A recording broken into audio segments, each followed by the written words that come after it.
দীপা অর্জুনের জন্য প্রার্থনা করতে গ্রামের মন্দিরে এসে আসল সত্যের মুখোমুখি হয়ে নিজের ভুল ভেঙে সূর্যের কাছে ক্ষমা চাইল। হ্যাঁ বন্ধুরা, আমরা এমনটাই দেখতে পাবো অনুরাগের ছোঁয়া ধারাবাহিকের আগামী পর্বগুলোতে।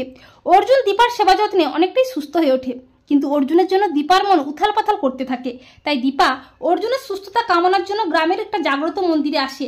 সেই মন্দিরে যেখানে সূর্য এরা জোর করে বিয়ে দেওয়া হয়েছিল, সেখানে হঠাৎই সূর্যও আসে। সূর্য দীপা দুজনে আবারও মুখোমুখি হয়। দীপা সূর্যকে দেখে চলে যেতে চাইলে সূর্য দীপাকে অনেকভাবে বোঝানোর চেষ্টা করে যে দীপা, সেদিন তোমাকে আমি কোনো নোটিশ পাঠিয়ে বাড়ি ছেড়ে চলে যেতে বলিনি, আর ইরাকেও আমি ইচ্ছা করে বিয়েটা করিনি, আমাকে এক প্রকার বাধ্য করা হয়েছিল। আমি সেদিন পরিস্থিতির শিকার ছিলাম। কিন্তু দীপা সূর্যের কোনো কথাই শুনতে চায় না, বরং সূর্যকে অপমান করে ভুল বোঝে। আর তাদের মধ্যে যখন কথা কাটাকাটি চলতেই থাকে, তখন আসে মন্দিরে সেই পুরোহিত যে ইরা ও সূর্যকে জোর করে বিয়ে দিয়েছিল। পুরোহিত সূর্যকে দেখে চিনতে পারে। পুরোহিত বলে, আরে এ তো শহরের সেই বাবুটা যাকে সেদিন গ্রামের লোক জোর করে বিয়ে দিয়েছিল। দীপা বলে, আপনি এসব কি বলছেন, সেদিন কি হয়েছিল? তখন পুরোহিত দীপাকে সব ঘটনা খুলে বলে কি হয়েছিল সেদিন, আর সূর্য কেন এটাকে বাধ্য হয়ে বিয়েটা করেছিল।